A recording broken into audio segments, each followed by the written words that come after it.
What's up, everyone? Welcome to Locked on Lakers for a Tuesday. Andy Kamenetzkys here with a special guest to discuss not just the Lakers, but the Lakers G League squad, the Lakers scouting department, and how to go about making the NBA's goal of NBA basketball in Mexico City flourish. That's all coming up on Locked on Lakers.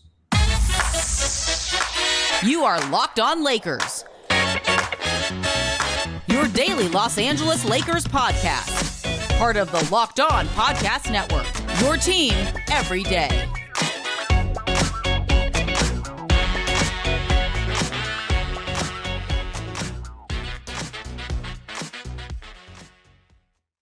Thanks to everyone for making Locked on Lakers your first listen wherever you get your podcast, Monday through Friday. Always new shows for you, always free, never behind a paywall. Make another Locked on podcast your second listen as long as we remain your first loyalty, people.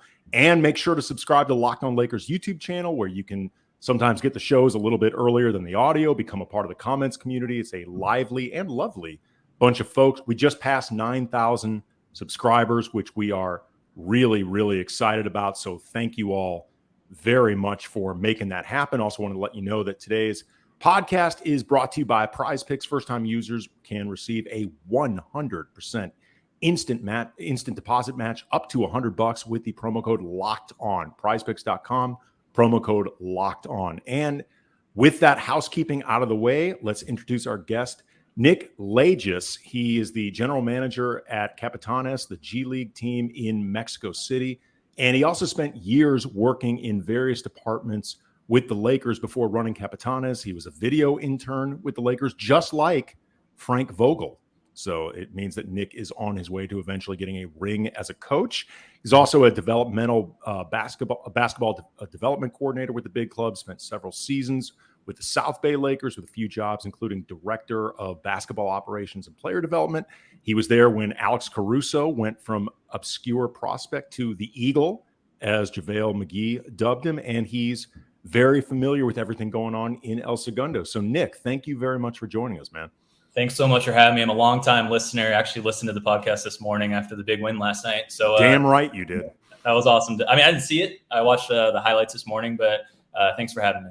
Yo, I mean, it's even more important that you listen to us recap what happened than actually watch the game. If you got to pick one, Nick, highly recommend you pick us over the game. We can cover you. It's not a problem. It makes my life a lot easier. It's we're 2 hours ahead here, so I appreciate that. Yeah, no worries, man.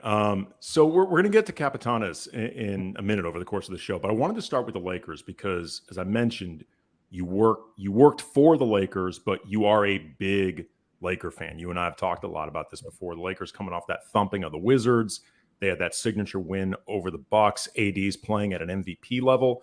What's it like? I mean, Bryant and I, over the course of, this season, last season, years we've spent covering the Lakers, we've always been mindful of the idea that it's a long season and a lot can happen over the course of 82 games. But that's our perspective from the outside looking in. What's it like as somebody on the inside, and in your case right now, running a team, trying to be mindful of that process, especially during periods when things aren't going well? It's a long season, but as I've learned being a GM, you still don't want to be losing. And, last year we were 5-11. We lost. I think our net rating was right in the middle of the league. We lost a lot of close games. And I know it was our first season. We want to be competitive. We did have 3 call-ups, but anytime you're losing, even if you think you're playing pretty well, it's frustrating. And I think, at least I can speak personally, you start feeling some of the pressure. It's not a good look being bottom of the standings, but as long as, your owners and everyone around you and the coaching staff's all on the same page about it being a long season and that you're going to get better and you're taking the steps to get better, then you don't need to panic and just trust the process, so to speak. Okay, you just mentioned you'll get a few call-ups.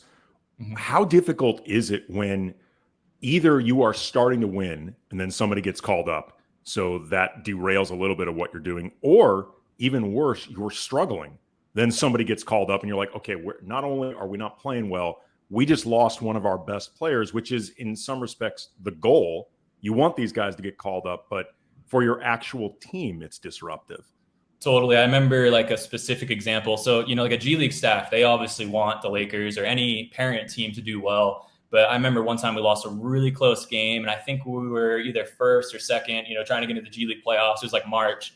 But Travis Ware, our two-way, was then with the Lakers, and Lonzo started to play well, and Travis hit a couple really big shots. And I remember that. Yeah, and Nick Lagios was like, look, like, tough loss, I know. Like, we're all, it's a G League game, and people think, like, oh, guys are just there to get call-ups. But, like, as a staff and team, like, I don't think that's true. You want to win. Like, you want to win. So, tough loss. I think we lost against Reno. But Travis hit a couple huge shots, and Nick Lagios was like, hey, like, tough loss. But, we've been working on Travis Ware, and he helped the parent team tonight. So it's a loss in the loss column for the South Bay Lakers, but we helped the parent team win. So it's a really weird dynamic. Like, we had that with David Nawaba. Like, he, was with us, like, killing it from a tryout player to being we lose him. And then I think we probably would have won the G League championship if we kept that roster together. But that's the weird dynamic that you just have to, like, it's just part of it. I mean, that's how I recruit players. I'm recruiting them to come here to hopefully get to the next level. But while you have them, you want to win, obviously.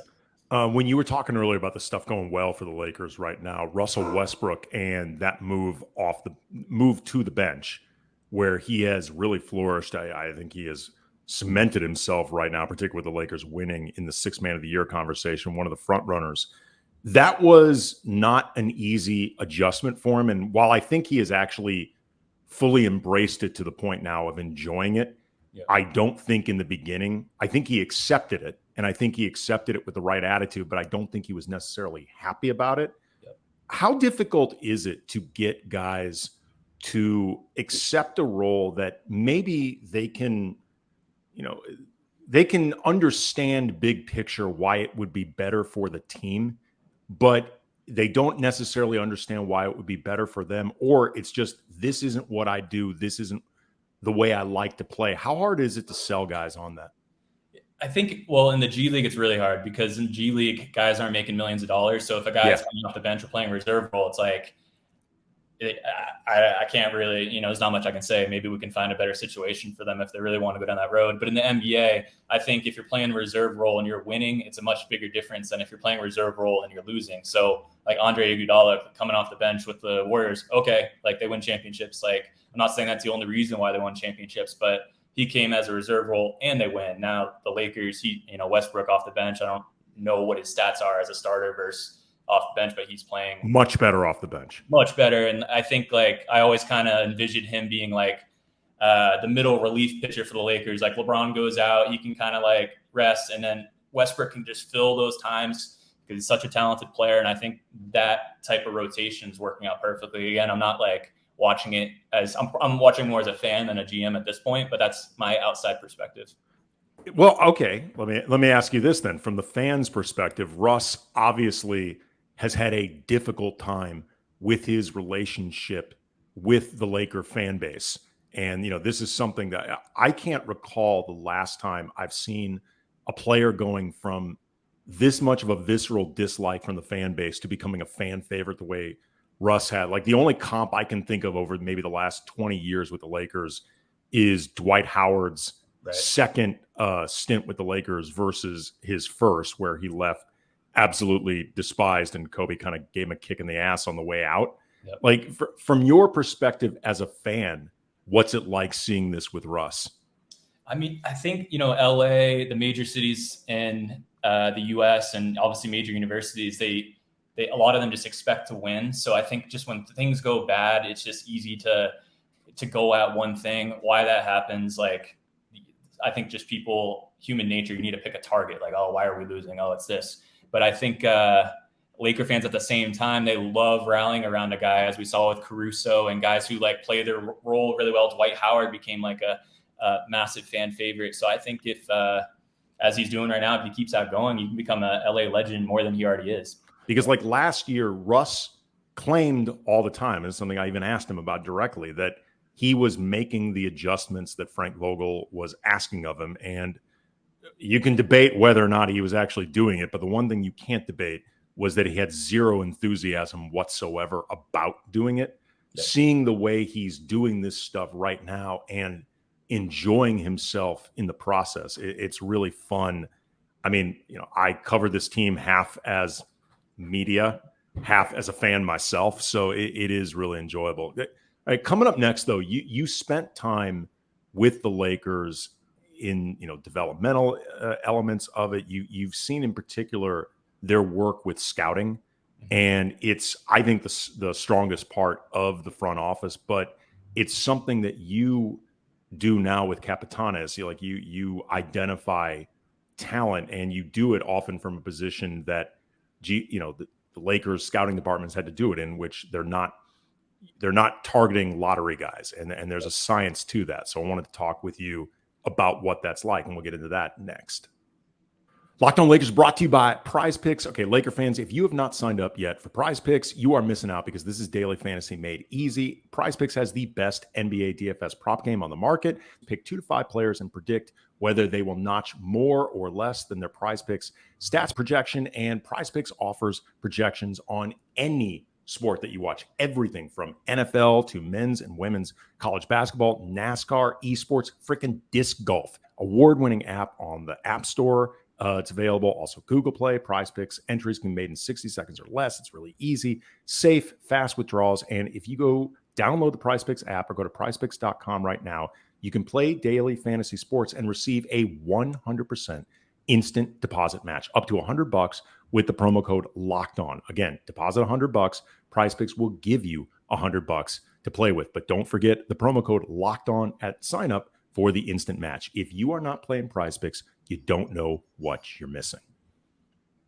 You run a G League team, and you've also seen the way the Lakers have run their G League team. You've seen how the big club operates in terms of scouting. How difficult is it to find guys at that level when the seemingly obvious choices are off the board? Is it as tough as people picture?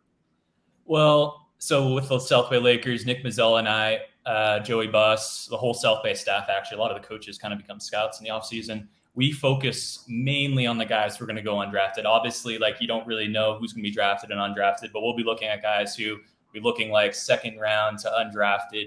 So that's mainly our focus. So I know it's going to be more difficult to find a guy who's playing in, like Devontae Kaycock, for example. I remember his junior year, he shot 80% from the field, but he's playing in a smaller conference. They have 2 bigs that are posting up every time. But he's our focus. He's like the type of guys that we're really focusing on. So I know it's more difficult to find diamonds in the rough, so to speak, but it is the focus of, it was 8 or 9 people that are all focusing on these undrafted guys. So yes, it's difficult, but it was kind of our main focus with the South Bay Lakers, and that's my focus now, of course. What do you think is the key to successful scouting from your experience? And again, focusing on players who aren't obvious lottery picks or, in that vicinity where the things that you look for seemingly aren't just right in front of you. I think it's guys who do their role well. So it's also guys who do the role well, but then if you can give them a role that they can succeed in with, a lot of times with the South Bay Lakers, LA Lakers, our first step is summer league. So we'll watch, 120 guys come in for pre-draft workouts. We'll go to Portsmouth Invitational. And a lot of times from Portsmouth Invitational, Nick and I, since we're all in the same office, we'll talk to Jesse Buss, hey, you should invite this guy to a pre-draft workout. So there's a lot. I kind of like how we had our eyes on probably not the same guys that a lot of the Lakers scouts have. Obviously, they would tell us hey, take a look at this guy. I think he might kind of fit the South Bay Lakers system. But we're focusing on guys who do their role really well. And a lot of times those are harder to find. And it's harder to project if a guy does his role well, let's say like Devontae or Duncan Robinson with Michigan. How is he going to do with an NBA team? And our first kind of step with that is try and get him onto our summer league team. And that's how we get a closer look. So the guys who come to summer league, a lot of those guys either kind of it's not a tryout to be a 2-way or exhibit 10, but it's let's get a closer look at this guy and see if we really like him or see if it's not really a good fit. So I think it was awesome how Joey Buss, the Lakers, Rob, they really gave the South Bay Lakers staff, Nick Mazzella and I, a lot of power and control in putting together the summer league roster. And we treated those like mini championships themselves, which was a blast. Okay, there's obviously been famously a lot of focus and attention and coverage on the working relationship or lack thereof between Jeannie Buss and Jim Buss during the period where Jim was still in basketball operations. Joey and Jesse Buss their roles with the team haven't been examined as much. At the risk of asking you to psychoanalyze them, like how much do you think it helped, if at all? You talked before about it can be a little bit forgotten, the G League part of your franchise. Both of them got to learn and, like cut their teeth in these areas of the franchise that aren't as front and center. Like you may not see exactly what it is that you're doing. Like there are a lot of, I think, diehard Laker fans who wouldn't know which one's Joey and which one's Jesse in a photo, the way they obviously knew exactly who Jim and Jeannie are. Like that they were able to gain their expertise a little more under the radar with this franchise that is always just in the mix of some kind of drama. Yeah, well, they work their way up. A lot of times you see people just get roles, like really high roles. But since I think Jesse was scouting for the South Bay Lakers, obviously scouting for the Lakers, Joey started when the South Bay Lakers was the Defenders, or maybe they had a different name even before that. So I think just them, so to speak, starting at the bottom and working their way up, they just understand how everything works. And I think that's what makes them such good leaders and probably future. I mean, as much as me, probably future leaders for the Lakers. How hard is it, do you think, to identify talent? Right now, Austin Reeves is having this outstanding season where I think you could argue that he's the third most important player on the Lakers right now. Not necessarily the third best, but the third most important. Yep. But he's certainly in the upper echelon of guys who matter in this rotation.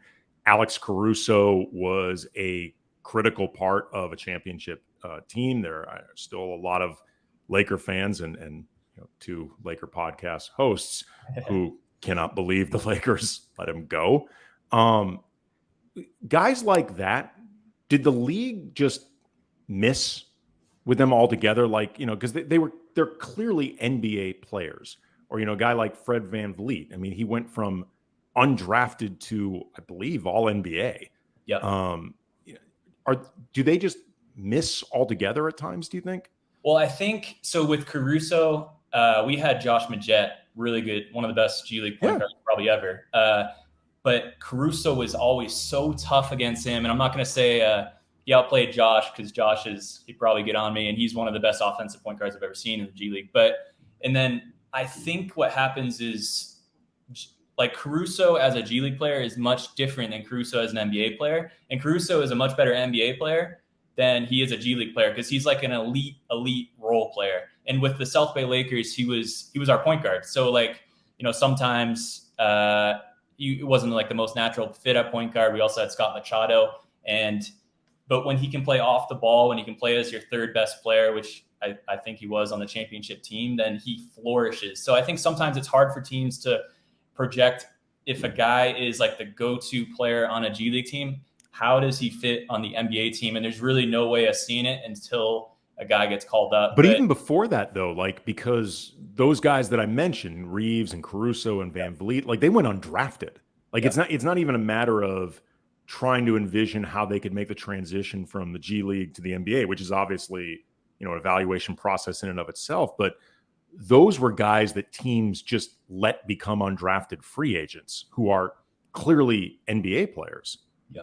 But it's hard because, like, yes, probably every team missed on them, but at the same, Duncan Robinson could go down that path too. He had the summer league roster, but it's like, they hit on a lot of them too. So it's just really hard to get every single player, but teams will miss always, in probably every sport in basketball. But I think if players start, and especially now, if a player is doing really well in the G League, like, that's an NBA player. But when I first started in the G League, I couldn't say that was the same. But now you have teams with 3-4 NBA contracts on a roster. So I think now it's a little bit easier to identify talent in the G League, because if you're doing well in the G League, you're going to be an NBA player.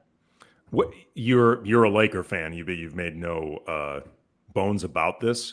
What was it like for you to enter inside the building in El Segundo and just sort of see how the sausage is made, entering with the eyes of a fan?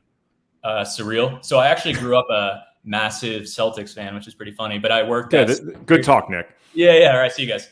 But I worked at Stanford, then Mark Madsen went to Lakers. Yeah. Get him out of here.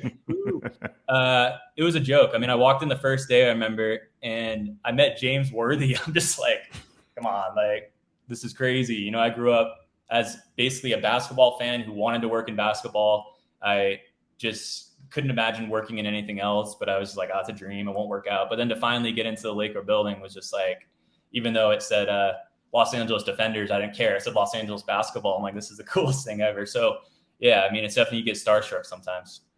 All right, coming up, you run Capitanes in Mexico City, and the NBA has been more overt lately about their goal to create an NBA presence in Mexico City and Mexico at large. So, something we're seeing the NFL do as well. Want to talk with you about what that is like right now and the challenges that come with, bringing a league to a different country. So we will get into that next. Okay, so with Capitanes and their presence in Mexico City and the NBA looking to enter Central America, I would imagine South America by extension. With Mexico City, what makes the market appealing, and what are the challenges of building that footprint? What makes it appealing is, I think, the obvious stat that a lot of people are always mentioning is just how big the city is. But not only the city, it's 130 million people live in Mexico, and then there's also 30 million Mexican Americans. And as I've learned in my, I think it's a year and a half now with Capitanes, is the passion from Mexican fans is like, it's like nothing I've ever seen before. So I've been to soccer games here. And then also when Capitanes play in the US, a lot of times we have more Capitanes fans than the home team. I mean, last year we played in Greensboro, and there's probably 2,000 people there, and there was 1,000, I'd say, Mexican fans, probably like 25, 50 Mexican flags, like singing Mexican songs a whole game. I mean, that's something you don't see in the NBA. I mean, I guess like the Laker fans in Washington yesterday, yes, you see it, but it's rare. So I think the passion for sports here in Mexico is massive. The size of the market's huge. Challenges is, there hasn't been a G League or NBA team here. So it's just a lot of things, like basic things like taping lines. I mean, I've had to tape lines like 5 times this year, or, finding doctors to work with our players. What do you mean by taping lines? So there's no NBA lines on courts here. So like when a team has to practice somewhere, and if it's not at our facility where we do have painted lines, then yeah, we have to tape the lines. So it's a lot of simple things like that. You're like, like that's small, but it's like a lot of those things add up to being a lot of different things. So, but it's getting smoother as time goes on. And I think this is kind of like a guinea pig test run for the NBA and for the G League to see if this works. Were you surprised? I mean, you talked about being surprised about seeing that presence in North Carolina, but you've only been around a year and a half. Like, how surprising was it for you to realize just awareness of this team in such a short amount of time? Well, I think that is where we still have a lot of growth. I mean, we were in the Mexican League for 3 years, the LMVP, and then we took a year off during COVID, and we didn't do the bubble. And then last year we just played the first half of the season, same as Ignite, because we were based in Texas because of COVID. So this is our first full season in Mexico. And I think just as time goes on, I mean, our stadium holds like 23,000 people. And I think we're probably still one of the top teams in attendance. I think we're probably averaging 3,000 or 4,000 a game. But I think as time goes on, as more and more people come to the games, our atmosphere is already good. So I couldn't imagine, once we get up to 10, 11,000 people for these games, like it's going to be pretty electric. What's that atmosphere like? I mean, so the soccer games here are unbelievable. Like I've been to Greek basketball games, which is up there, but like Mexican fans are like the passion to win. I think we just saw it in the World Cup is just like, they just want to win. And there's a lot of Mexican pride to win. But we have 2,000, 3,000. And sometimes I'll text them like, is there really only like 2,500 people here? Cause like, it's not like they'll just start chanting and singing songs like out of the blue, which you don't really see. I mean, so I guess sometimes in college athletics, you see that, but it's for a small crowd like that in a massive arena, it's been a really good atmosphere. How tough is it to sell players on coming to Mexico City, living in another country, maybe dealing with a language barrier? Like it's similar to what players face with the prospect of playing overseas, but broadly speaking, the money's much better in most overseas markets as opposed to playing in the G League. Well, I think we have a good playing situation. We also have an amazing living situation, but the playing situation is we don't have any NBA contracts. We don't have Exhibit 10s. We don't have two-ways. We don't have assignment players. So, when we're recruiting Bruno Caboclo or Jaleel Okafor or Shabazz Napier, I can be like, hey, like you come here, you're going to be the man. The team's yours. like you're not going to have to compete with a young prospect, a young draft pick for playing time. And that scares a lot of vets with the G League situation. Like I remember specific South Bay example, we had Jeff Ayers and we had Ivica Zubats. Ivica was like, and like Jeff was just like, I think Ivica learned a lot from Jeff, because Jeff was obviously a far superior player at that time. He got called up. I think he finished with the Clippers, but but Jeff took it as a pro. Like he knows he's playing behind Zubats. He knows Zubats is a Lakers baby. And I think that's hard for some vets. And, but we don't have that. So I can tell, these Alfonso McKinney, those types, like you can come here and like the team's yours. Like you don't have to worry about the young player. Former Laker, Alfonso McKinney.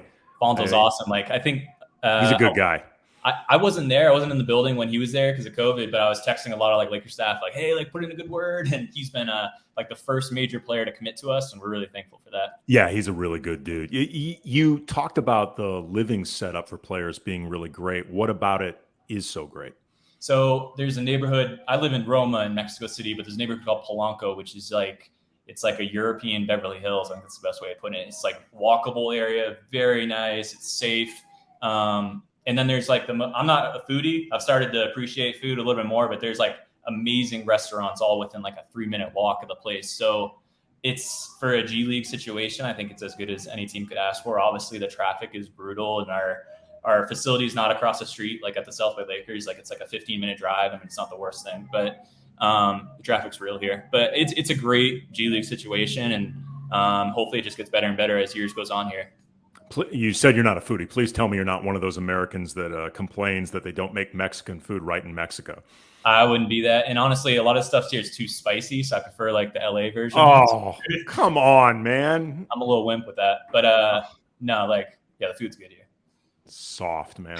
Absolutely. That is disappointing to hear. Like, I mean, having been to Mexico a few times, like that's one of my favorite things about it is the food and having access to that type of heat. Like, I love it.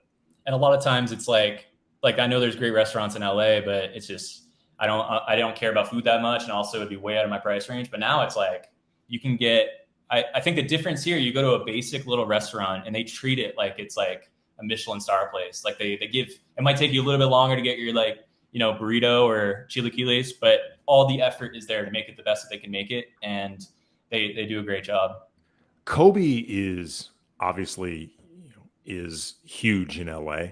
Yep. And, he remains an icon in this city, but in particular, he was always really big in LA's Latino community. And that, that market really embraced him. Like, have you noticed a fandom for Kobe in Mexico as well? Absolutely. I mean, I think Kobe fandom, it's just on another level. Yeah. So here, I would say he's probably still the most popular player.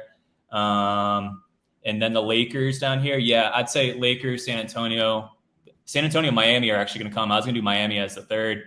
I'd say, I don't know the metrics or anything, but I'd say like those are the top 3 teams. But you see Laker jerseys everywhere. You still see Kobe jerseys everywhere. 100%. I think that, but I think Laker fans in Tijuana, maybe that part of Mexico, are a little bit more prevalent than here in Mexico City. But yeah, they're still probably the most popular team here. Have you ever seen a Kobe mural in Mexico? Oh, I have. Really? I have. I took a picture of it the other day. I went to this park. This amazing. The parks here are unbelievable. Like it looks like you're in like Rome or something. Like greenery, like amazing basketball court, and then there is a Kobe mural right next to the basketball court, which is pretty cool. Yeah. How was he captured in this mural? Do you remember? I think there's like the basketball hoop, and I think he's doing this as like 24 Kobe, and I think it had a halo on top of his head. I'll have to check the picture, but it was in this random small park and not even a touristy part of Mexico City, like a very local area, which is really random and really cool to see. And obviously sad to see. Like you've now been with Capitanes about a year and a half. A year and a half from now, what's your vision for the team, big picture?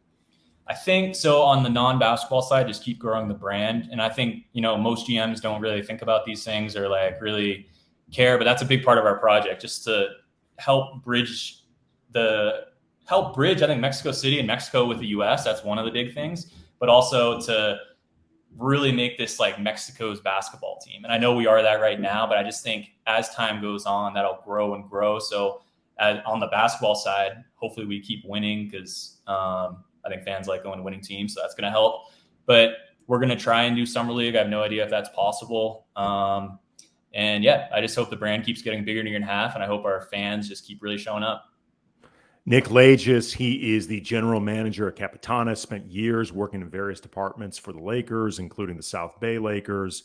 And you are a part of what the NBA hopes will eventually become history for it. I mean, I think it's really exciting. I think it's really awesome, and really appreciate you making the time for this conversation. We had talked about having this for a while, so glad we could make it happen. Thanks so much for having me, and hope the Lakers season keeps going well, and hope Capitanes and I guess South Bay Lakers do well too. We'll see what happens. Yeah, there's no reason why we all can't do well as long as it's not the Celtics, dude. Like, I hope you've completely gotten this out of your system because it's kind of gross you mentioning this here. Massive. Like the 2008 championship with the Celtics, that really propelled me. I was like, I'm going to work in basketball. Like I cheered for bad basketball teams for my whole life, and then they got a good team, and then I got to see how beautiful the sport can be.